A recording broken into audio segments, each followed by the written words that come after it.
Valentin, c'est quoi l'objectif de fin? Ah bah c'est gagner les games, hein. Direct? Direct. Alors l'objectif de fin, en vrai, il n'y en a pas. Je l'avais un peu exprimé dans le podcast, mais moi, je veux juste être la meilleure version de moi-même. Du coup, je ne m'arrêterai pas. Tant que je sens que j'ai pas atteint mon prime, je vais continuer de grind et de m'améliorer et de progresser. L'haltéro, franchement, moi de base, j'y allais juste pour progresser techniquement. Après, je me suis un peu fait enrôler dans les compètes, tout ça. T'as fini en équipe de France? Bah, Par hasard. par hasard. Évidemment, j'aimerais bien aller aux Games ou aller à des grosses compètes comme les Rogues, les Wodapalooza, bien performer là-bas et pouvoir en vivre de ma passion qui est le CrossFit. T'as commencé à quel âge le CrossFit? J'ai commencé à 13 ans. 14 ans. 13 ans. 13 ans. Et t'as commencé à faire les cours adultes à quel âge? Je crois 13 ans et demi, un truc comme ça. Franchement, j'ai tout de suite kiffé. T'as commencé à t'entraîner dans un garage? Ouais, c'est mon père qui m'a coaché là pendant les 2 premières années. Après, je me coachais aussi tout seul en regardant plein de vidéos. Enfin, j'étais ultra curieux au début, je me suis quasiment tout appris tout seul. Et ouais, voilà, ça a commencé comme ça. Toujours eu quand même des attentes dans quoi que je fasse, des attentes de haut niveau. Je me suis pas tout de suite dit ça va être mon sport où je vais performer. Tu faisais quoi avant le CrossFit? Du foot. J'ai trop été déçu par le passé en ayant justement que des objectifs de performance et pas les atteindre parce que des fois tu te lances des objectifs qui sont carrément trop élevés et tu les atteins pas et après tu es là en mode putain je suis une merde. Alors qu'en vrai t'as grave progressé donc en fait non. Et tout là, on va faire une pièce fermée pour faire. Le gros avantage de CrossFit Démon, c'est que c'est aussi notre showroom et ça nous permet de tester beaucoup de choses. Donc ça, c'est un des nouveaux produits qu'on va lancer. Il y a toute une com qui est prévue dessus. Vous êtes un peu en privilégié, vous allez le voir avant.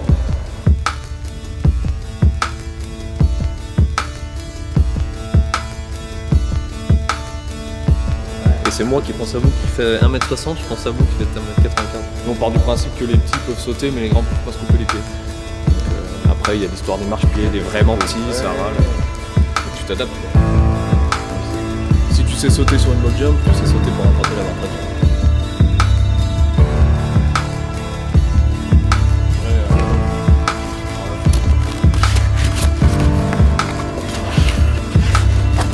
Let's go.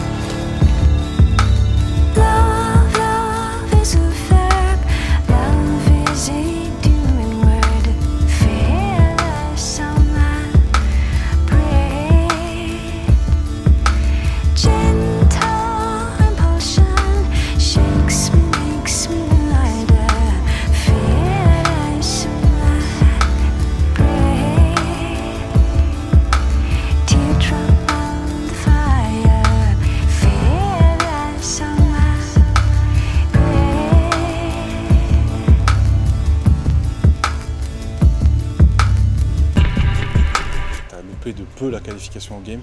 Comment tu as vécu ce moment-là? Bah honnêtement, c'était très dur. C'était très dur parce que il y a eu un peu le côté de je suis pris et derrière je suis pas pris. Donc c'était un peu cet ascenseur émotionnel qui était compliqué à digérer. Mais je pense que ça m'a forgé et ça a fait que ça m'a bien aidé à passer ce moment difficile. Ma plus grosse frustration, c'était la saison 2023. C'était ma première saison hors des teams. J'ai rebasculé sur moi me programmer moi-même parce que je pouvais pas me payer une prog. Et en fait, j'avais un moins bon niveau qu'avant. Alors que j'étais plus vieux, j'avais plus d'entraînement, je me tuais à l'entraînement. Ouais, le fait de régresser alors que je me donnais tellement, ça m'a vraiment fait du mal un peu et ça m'a vraiment donné envie de mettre toutes les conditions, enfin de tout mettre de mon côté pour pouvoir vraiment performer et pas avoir d'excuses. Sur ton entraînement sur les dernières années, tu as suivi quelle programmation et quel entraîneur? Oula, alors j'ai fait franchement j'ai fait beaucoup de prog et tout. J'ai fait, quand je suis arrivé à CrossFit La Meute, j'ai fait WOD-Salle. Les WOD-Salle étaient très durs, franchement. Je crois que j'ai pas rentré un WOD avant un mois ou deux et je faisais à côté Preperd. Derrière, j'ai changé, j'ai fait Mayhem, puis j'ai fait HWPO Compete. C'était l'enfer. Derrière, je suis retourné sur Mayhem, un peu de Preperd. J'ai fait un petit passage chez First Time et maintenant je suis LMF. Donc à partir de 2023, tu t'es dit là, Ouais. c'est bon, je passe. C'est à partir du moment où j'ai pris Baptiste en coach. Et parlons-en, tu étais sur notre prog standard avant. Ouais. Et tu as rejoint Baptiste du coup il y a quasiment 2 ans. Qu'est-ce que ça a changé pour toi d'avoir un coach à plein temps? Déjà, ça permettait de vraiment avoir un retour, on va dire un peu day by day. Genre, je pouvais lui envoyer un message sur ce que j'avais fait le matin ou l'après-midi à l'entraînement. Tout de suite, même lui envoyer un message sur comment je dois faire. Est-ce que je dois, je sais pas moi, faire ce metcon à 85%, je dois le faire à 100%. Quelle technique j'utilise sur tel ou tel mouvement. Enfin, il y a plein de choses là, qui peuvent varier. Et du coup, ça permet d'avoir un entraînement plus précis. Clairement, c'était fait pour moi et donc vraiment, ça me motive encore plus pour aller à l'entraînement. Et puis même avec Baptiste, on se ressemble pas mal sur beaucoup de points. Et du coup, c'est cool d'avoir quelqu'un qui te motive, qui t'encourage, qui est là pour toi et qui a un peu la même vision que toi. Ça fait quoi d'avoir un coach dédié à toi? Franchement, c'est cool, surtout que humainement parlant, on sait très vite plus l'un l'autre. Puis je trouve qu'on est quand même assez intelligents tous les deux pour arriver à faire la part des choses. C'est-à-dire que je sais qu'il y a des moments où je peux rigoler avec lui, et il y a des moments où il faut qu'on soit sérieux, parce qu'il faut bosser. Mais honnêtement, c'est un grand plus et c'est une chance d'avoir ça. Ça fait 2 ans que tu es avec Baptiste en coaching. Qu'est-ce qui s'est passé au niveau de ton fitness en 2 ans? J'ai pris énormément sur mes barres. Justement, c'était le gros focus là pendant le début de la prog surtout, mais même maintenant. Et puis sur ma gym aussi, même si c'était un point fort au début par rapport au reste, on a quand même beaucoup progressé. En fait, j'ai pris partout. Clean and jerk, j'avais 116, je suis passé à 140. Snatch, j'avais 96, je suis passé à 111. Back squat, j'avais 152, j'ai réussi à faire 180 en poids 2. Deadlift, j'avais 175, je suis passé à 211. Strict press, j'avais 70, là récemment j'ai réussi à faire 3 reps à 82. Bench, j'avais 110 je crois, maintenant j'ai 130. Front squat, j'avais 130, maintenant j'ai 160 pour 2 reps. Et donc tout ça c'est bien, c'est des chiffres sur la force et c'est des métriques importantes. Mais dans ton crossfit, ça se traduit comment? Ça se traduit que par exemple une barre à 80 en snatch en WOD, au lieu de faire des fails, maintenant je peux la cycler. Tu veux tout? Allez, on commence un peu altéro. Donc snatch, je suis passé de 115 à 130. Clean and jerk, je suis passé de 135 à 150. Back squat, je suis passé de 160 à 200. Au terre, j'ai fait quoi? Au terre, j'étais à 180. Là, j'ai fait 210. J'ai fait 2 pour Ruben. Faut pas qu'on lui dise ceinture prog le 210. Street press, pareil. Street press, j'ai pris, je crois que j'ai pris 15 ou 20 kilos sur mon street press. C'est la gym aussi. La gym, j'ai bien progressé. Gym strict, tout ça.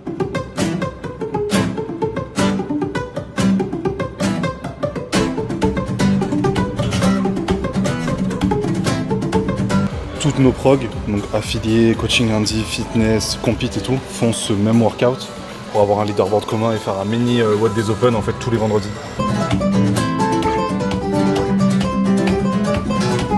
Donc Val m'a réclamé de faire son max au clean avant, mais il est trop fort en ce moment. Du coup je veux le brider un peu, tu vois. Je veux pas qu'il puisse trop s'exprimer. En un mois il a fait 3 compètes d'haltéro et à chaque fois il a refait 150. Là je veux le brider un peu parce qu'il veut absolument taper 160. Mais vu qu'ils sont un peu trop fougueux ces jeunes, on va les brider en leur mettant un WOD avant. Mais je sais qu'il va me relancer pour faire son 160 juste avant, mais bon tant pis. Donc voilà. Il est fou lui. Je vais la démonter là-bas. Non, 15 minutes. Ah, ça j'aime bien, ça c'est gentil. C'est beaucoup trop long. Quoi? C'est beaucoup trop long. C'est pas grave, la semaine dernière j'ai pris 25 minutes pour trouver mon RM. Ah ouais non, ça c'est chaud. Ça c'est pas normal.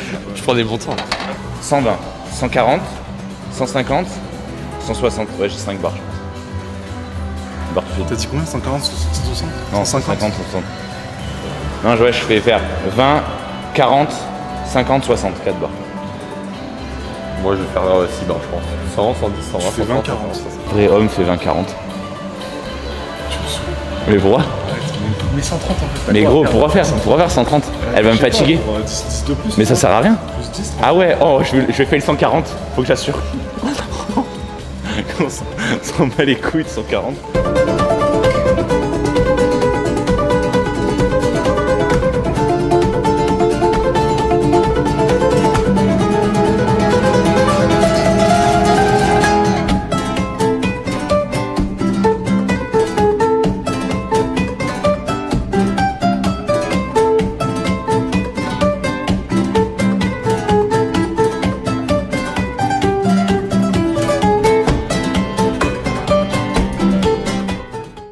Avril 2025, c'est quoi tes objectifs pour la saison à venir? Là, on va avoir la première échéance qui arrive, la Ethos. L'objectif, ça va être de gagner. Ensuite, on va avoir les AFI. C'est mon rendez-vous annuel. Je me régale là-bas, donc on va essayer de faire chier un peu les élites là. L'année dernière, t'as fini combien aux AFI? 22e, je crois. Tu penses honnêtement pouvoir aller tâter quel classement? Ce qui me ferait très plaisir, c'est faire un top 10.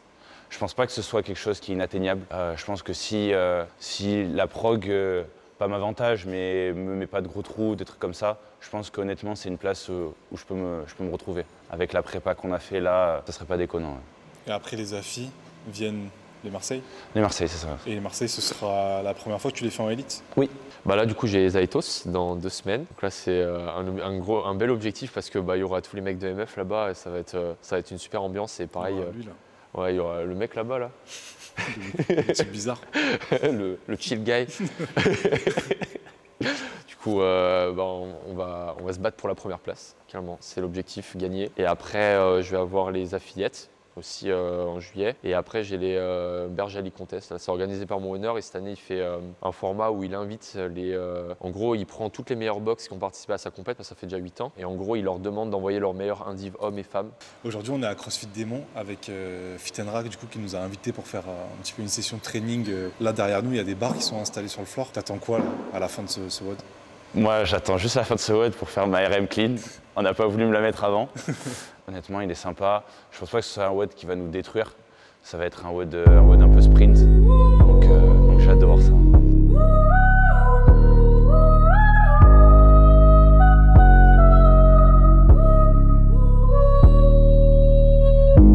Lost out, beat up, dancing, found it. I found you somewhere down there, right there. Lost and beat up, found it, dancing. I found you somewhere right down there, right around there. Lost and learned out, turned out. Now you know that it found out that you turned out, how you turned out. If mama knew now how you turned out, you too wild, you too wild, you too wild, you too wild. I need you now. Love you, got to love you, found you, found you. À qui tu voudrais ressembler quand tu vois soit l'état actuel du floor des games, soit les games des années précédentes? Non, personne, non. Moi. Personne. Tu fais ton truc. Ouais, je fais mon truc. Je fais mon truc. Ouais. Non, honnêtement, il n'y en a pas un qui colle à ma vision de la chose. Donc je vais essayer de faire tous les efforts possibles pour arriver à concrétiser moi cette vision. C'était l'idée de con de le faire après. Du coup 160. Et du coup il y a 60.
Mais après, 160 dans 30 squats, c'est mon max. Hein.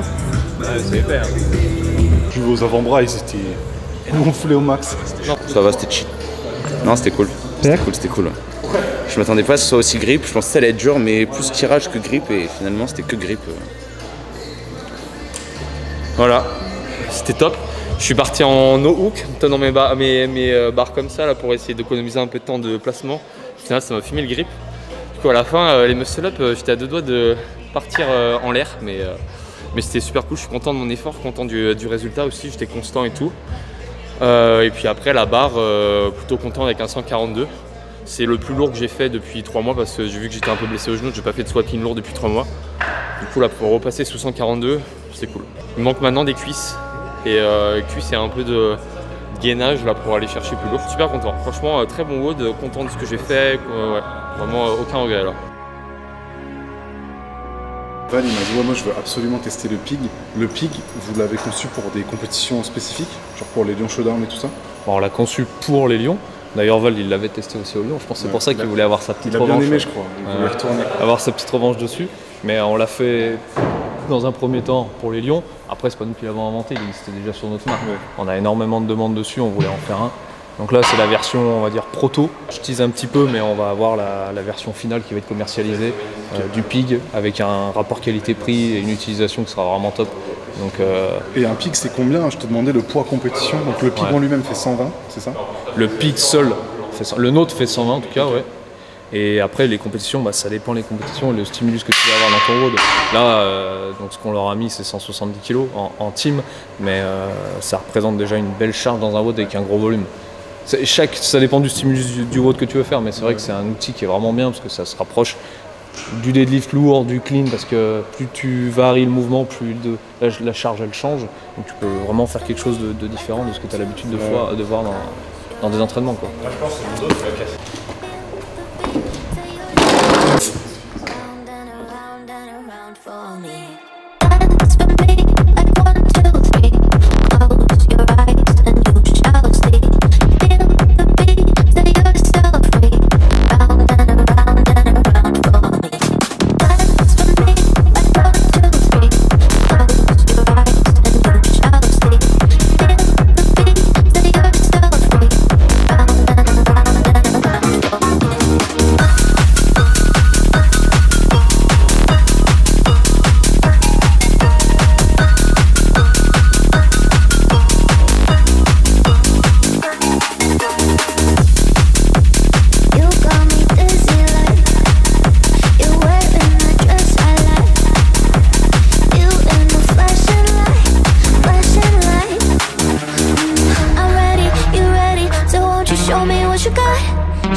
Ancrer mes épaules pour mettre un peu, avoir un levier de plus. Et après je split.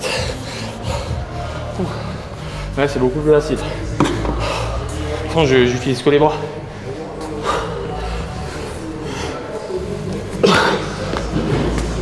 T'étais au semi-final l'an passé? Oui. C'était comment? C'est un sentiment bizarre que j'ai eu et j'en ai pas mal discuté avec mon père aussi après. J'avais vraiment l'impression, genre dans les gradins, j'étais pas à ma place. Je sentais, moi, j'étais mal. J'avais envie en fait d'être en bas, un peu, tu sais, dans la cage au lion, quoi. J'y suis allé parce que je me suis pas qualifié au French. Ma soeur les faisait et du coup, bah, j'ai dû assister à la compétition en tant que spectateur. Et vraiment, j'avais un mélange en fait de l'endroit est exceptionnel et de mal-être moi, de me dire, en fait, tu devrais être en bas, quoi. Et du coup, maintenant, bah, je me bagarre pour y aller, quoi. Ouais, j'étais en inter au French l'année dernière. C'était ouf et c'est un peu comme Val. Un peu comme Val où en mode, moi je finis mon dernier WOD, j'ai fait de la merde parce que fallait que je fasse un event win pour être 3e sur le podium et au final j'explose sur les muscle-up. Et du coup je fais de la merde, je sais que je suis pas sur le podium et là je vois Vico à la finale, tout le monde qui lui gueule dessus et tout. Moi j'étais en mode mais en fait j'ai envie de partir. Là en vrai ça fait du mal de le dire mais c'était de la jalousie de ouf. Et après, ça permet aussi de se motiver par la suite, hein. Même si c'est pas la meilleure motivation, ça reste une motivation quand même. Bah, quand Victor, il franchit son truc, et là tu te dis, je fais partie de quelque chose, mais ça ferait quoi si c'était moi en fait, cette personne? Et donc je pense que c'est ce genre de moments-là qui te donnent envie derrière de te dépasser encore plus en fait, faire plus que les autres pour pouvoir arriver à un endroit où ils sont pas. Ah, j'en ai rêvé la nuit et tout, c'était vraiment quelque chose. Qu'est-ce que ça représente pour toi l'opportunité d'intégrer EMF Esport? Pour moi, ça représente le travail qui paie, d'intégrer ce programme-là qui donne plein d'opportunités, un peu comme aujourd'hui. Et puis moi, je suis super reconnaissant et je kiffe le début du projet en tout cas, parce qu'on est qu'au début. Et du coup, je remercie énormément EMF Training et Fit & Rack pour cette journée aujourd'hui. Le fait qu'on soit réunis avec Val là, pour aller se tirer la bourre tout à l'heure sur un gros WOD, et puis cette interview, c'est vraiment top. Je m'appelle Valentin, j'ai 19 ans, je m'entraîne à CrossFit La Meute. Je suis suivi par Ruben de la prog EMF et je suis un crack. Je m'appelle Kewan Dudek, j'ai 20 ans, je m'entraîne à CrossFit Chambéry. Je suis coaché par Baptiste de EMF et j'ai envie de gagner les Games.